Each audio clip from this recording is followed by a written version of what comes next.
Hola gente, ¿cómo andan? Estamos en un nuevo video para el canal. Bueno, hoy vamos a hacer algo distinto, vamos a hablar de lo que fue el año de Boca Juniors. Este 2025 complicadísimo para Boca, en el que logra, si bien logra clasificarse a la Libertadores del 2026, fue un año con bastantes turbulencias que a último momento pudo aterrizar con un poco de tranquilidad. Pero no, no logra cerrar con un campeonato. Bueno, vamos a arrancar ya rapidito y les pido que se suscriban y que dejen su like porque esto me ayuda un montón. Y si pueden también comentar en el video y compartir, perfecto. Bueno, ya arrancamos. Boca arranca el año con el Apertura. El Apertura en el que queda primero en su zona, porque recordemos que el campeonato se divide Apertura, Clausura, tabla anual, zona A, zona B. Boca está en la zona A, clasifica primero con lo justo y se enfrenta a Independiente por los cuartos de final, donde queda eliminado. Primero se enfrenta a Lanús, terminan empate en la Bombonera, definen por penales, pasa Boca, cuartos de final, Independiente, 1-0 gol de Angulo y quedamos eliminados. Después tenemos la Libertadores, temprana eliminación de Boca en la fase 2 de la Libertadores. Lamentablemente no se pudo con Alianza Lima. Se juega la ida ya en Perú, la vuelta en la Bombonera. Perdemos 1-0 en Perú con el recordado partido en el que Sarachi termina siendo capitán, que yo tengo un video también hablando sobre eso, si quieren pasar a verlo, es uno de los videos con los que arrancamos este canal. Con ese partido arrancó el canal de Agus al pie. Con eso digo todo, fue bastante triste. Boca pierde 1-0, llega a la Bombonera con la obligación de ganar. Termina 2-1 el partido, por penales terminamos quedando eliminados. El famoso penal de Velasco Guerra y el cambio de que sale Marchesín y entra Bray. Fase 2, eliminados, Libertadores. Mundial de Clubes. Llegamos al Mundial de Clubes con la expectativa de quizás pasar de fase de grupo, con un grupo complicado, con el Benfica y con el Bayern Múnich y con un accesible Auckland City. Empezamos debutando en el Mundial de Clubes contra el Benfica en un partido 2-2 que dejó sensaciones buenas para hacer lo que venía siendo Boca y para jugar contra un rival europeo. Terminamos empatando 2-2 con el gol de Merentiel. Y después llega el partido con el Bayern Múnich, 2-1 en el Hard Rock Stadium. Y después llega el desastre con el Auckland City en un partido 1-1 en donde el gol que hizo Boca fue en contra. También tenemos un video hablando de eso. De los 3 partidos tenemos video. Después, Copa Argentina. La Copa Argentina ante Atlético Tucumán eliminados. Quedamos eliminados en 16avos de final de Copa Argentina. Perdemos otra chance para poder jugar la Libertadores del siguiente año. Continuamos ahora también con el Clausura, ya finalizando el año. Boca empieza a levantar después de lamentablemente el fallecimiento de Russo. Queda Úbeda a cargo, empieza a levantar el equipo y terminamos llegando a la semifinal contra Racing, un Racing que venía de quedar eliminado ante el Flamengo por Copa Libertadores y nos termina eliminando con gol de Adrián Maravilla Martínez. 1-0 y afuera. Después tenemos también lo que fue la tabla anual. Boca termina quedando segundo por debajo de Rosario Central en la tabla anual, clasificando a la Libertadores y cumpliendo lo que necesitaba Boca para el siguiente año, poder competir por Copa Libertadores. Recordemos que los premios que te da la Libertadores tan solo por participar son bastante grandes y ayudan a la economía del club. Después, siguiendo con los superclásicos que se jugaron, fueron 2 superclásicos. Uno lo ganó Boca, uno lo ganó River. Con la recordada línea de 5 que puso Gago en el Monumental, terminamos perdiendo 2-1 ese partido. Y después, con Úbeda como técnico, el 2-0 baile contra las gallinas en la Bombonera. 0 empates en superclásicos. Boca tuvo su momento también en el que estuvo destrozado con la llegada de Russo. Acumulaba 12 partidos sin victoria, sumando también los partidos del Mundial de Clubes. Después del fallecimiento de Russo siguieron algunos partidos más, empiezan a ganar con Úbeda y terminamos eliminados, como dije, con Racing en semifinales. Y también perdimos contra Belgrano 2-1. Hay que agregarlo. El máximo goleador de Boca en este año fue Miguel Merentiel con 19 partidos y 7 goles. Bastante buenos los números de la bestia, que si bien no estuvo pudiendo convertir bastante seguido, cuando convertía lo hacía bien. Y vamos a ir con lo que fue importante en Boca, que fue el mercado de pases. Tenemos el mercado de pases de principio de año, de mitad de año y de fin de año. Lo estoy haciendo bastante rápido para evitar que se me vaya todo el tiempo. A principio de año llega Ander Herrera, Velasco, Carlos Palacios, Ayrton Costa y Bataglia. Jugadores los cuales terminan siendo titulares en su momento. Y hoy Ander Herrera está viendo si sigue o no jugando a la pelota. Velasco venía de una lesión. Jugó contra Racing. Fue la peor decisión que tuvo Úbeda en todo su ciclo. Carlos Palacios, que es titular en el cuadro Ceneice. Ayrton Costa, que se afianzó totalmente en el 11 de Boca, es uno de los mejores centrales del fútbol argentino, en mi opinión. Y tenemos también a Rodrigo Bataglia, que después de la lesión terminó perdiendo bastante lugar en el 11 titular por Milton Delgado. Pero fue dupla central a principio de año, no funcionaba, y cuando lo pusieron de 5 junto con Paredes empezó a mejorar la cosa. Después vamos a lo que fue la mitad de año. Llegaron Pellegrino y Braida, que fueron los refuerzos del Mundial de Clubes. Braida, que no juega, hace rato que no juega. Pellegrino, que jugó después del Mundial de Clubes unos partidos, hasta que volvió a Ayrton Costa, que le sacó el puesto totalmente. Pero no descarto que Pellegrino sea un muy buen jugador y un muy buen central. Que realmente para mí tiene que haber una buena rotación y Pellegrino es el indicado para esa rotación, si bien no está jugando muy seguido. Siguiendo con esto, también llegó después del Mundial de Clubes Leandro Paredes, que llegó para acomodar un poco las cosas en el club. Un plantel que estaba desordenado, desorientado y dividido. Paredes logró recuperar varios jugadores y traerle la confianza al hincha de Boca.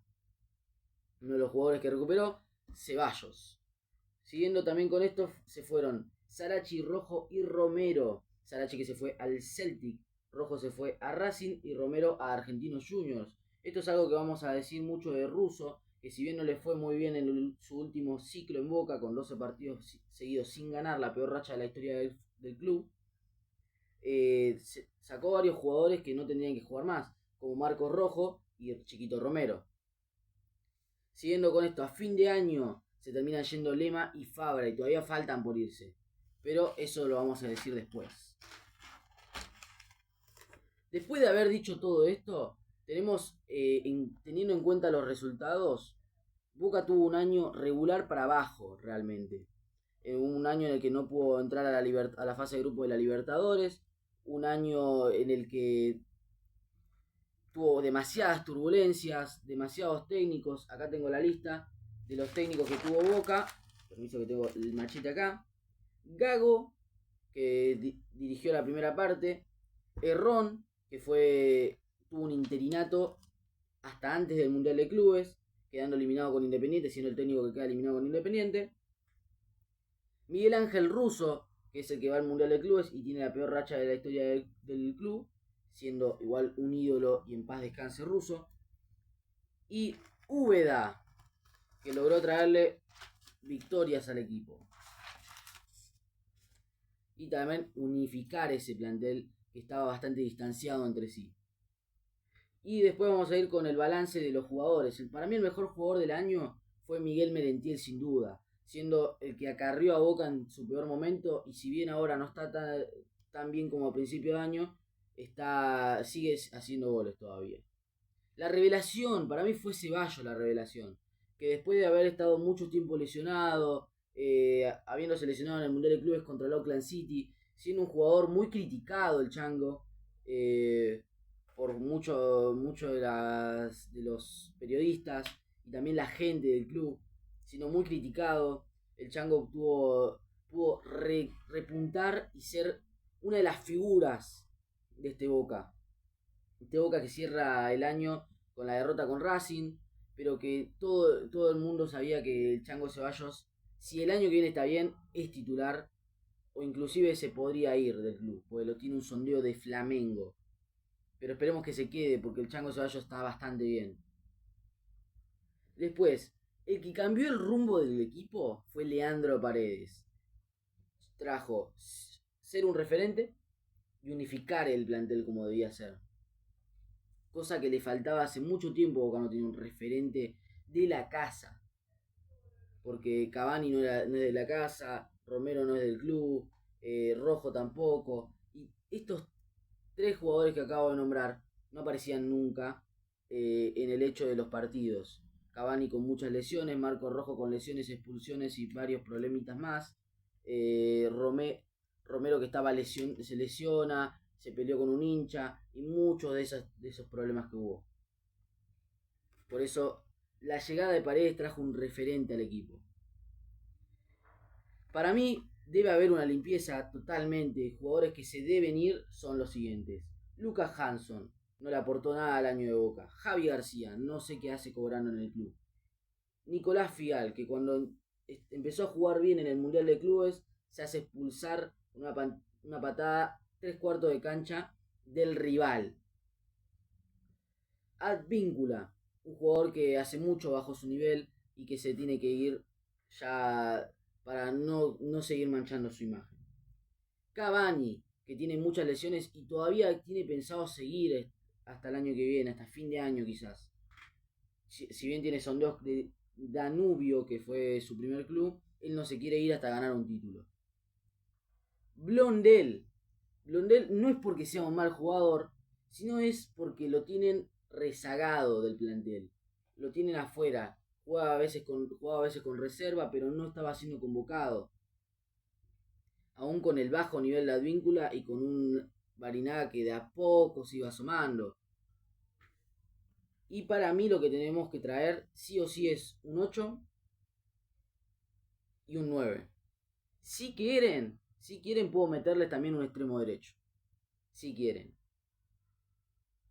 Y voy a decirles lo siguiente. Boca también tendría que buscar un 4. Porque con la salida de Advíncula y Blondel, que seguramente se vayan ahora a principios del año que viene o a finales de este año, Boca tiene que traer un 4. Y el Chelo Weigan vuelve de su préstamo del Inter de Miami. O sea que podría tranquilamente quedarse. Después, yo dije que para mí a Boca le faltó un 8.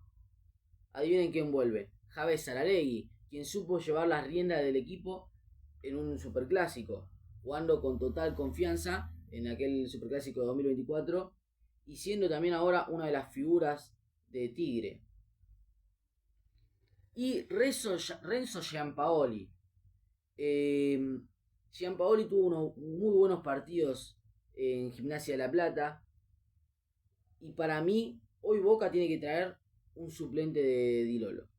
Suena que Jagger, el apodo del jugador este, no me acuerdo ahora el nombre, un jugador de reserva, campeón con la reserva de Boca, que se puede quedar, pero para mí Renzo Giampaoli, que ya tiene roce en primera, debería quedarse en el club, para hacer, aunque sea pelearle el puesto a Dilolo, porque lo que pasa es que cuando un jugador no tiene pelea en el puesto, le pasa lo que le pasó a Advíncula, que se confió, se durmió y perdió el puesto ahora porque trajeron un 4.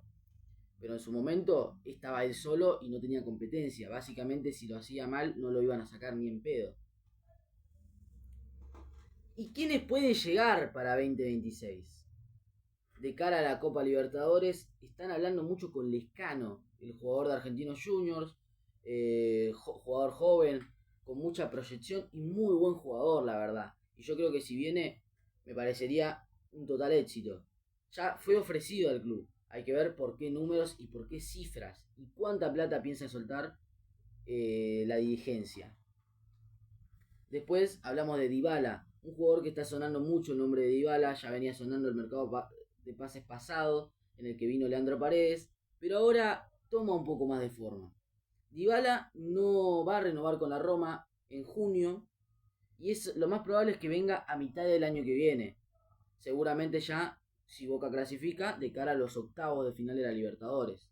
Y me parece perfecto a mí, porque podría venir tranquilamente gratis. La Roma no le quiere renovar el contrato.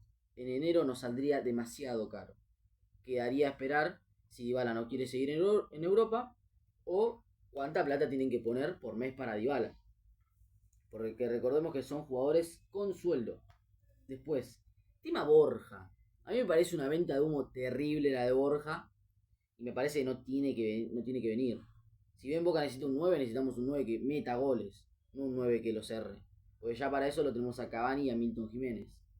Persona de la que voy a hablar ahora. Porque Milton Jiménez, es raro lo que le pasa a Milton. Es raro, porque Milton Jiménez venía jugando bien y empieza a errar goles. No puede parar una pelota. Quizás el nerviosismo. Quizás... no sé qué puede pasarle por la cabeza a Milton Jiménez. Es muy raro que a un futbolista le rebote la pelota 6 metros y no pueda dar un pase acá a 1 metro. Es raro. Solo voy a decir lo siguiente. Después, suena también que Boca está buscando un 9 y el mexicano Jiménez, proveniente del Milan, estaría siendo buscado por Román. Así se dice. Yo no tengo 100% la confianza de que puede ser de verdad, pero dicen así. 23 años tiene. Puede ser. Y es un buen 9. Además, no ocuparía cupo de extranjero porque él es también argentino. Entonces tiene la ciudadanía argentina, no ocupa cupo de extranjero. Boca hoy la prioridad no es un arquero. Pero yo digo nada más que para mí Bray debería irse a préstamo como hicieron con Agustín Rossi. Porque teniéndolo en el banco es una pérdida de tiempo con un muy buen arquero. Y joven. Y como dije ya antes, que le pasó a Víncula, al no tener una competencia fuerte, quizá Marchensín puede pensar en dormirse un poco. No digo que pase, pero puede pasar. Y yo creo que deberíamos ver ahí un poquito un arquero por transfermar. Pero bueno, terminado todo esto, Boca del 1 al 10, el año de Boca fue un 5. 5 tirando, un 4 tirando a 5, podría decirse. Porque no se logró ningún objetivo de torneo. La clasificación a la Libertadores hasta el último minuto no estuvo asegurada. Pero, ojo, Boca levantó, ilusiona a la gente, ilusiona al hincha de Boca, pero hay que estar ahí. Y voy a dejar una pregunta picando para que le respondan en los comentarios, que les pido por favor que lo hagan. Úbeda 2026, ¿sí o no? ¿Bancan? Bueno, nos vemos. Chao, muchas gracias. No, hasta la próxima. Dejen su like, suscríbanse y compartan. Chao.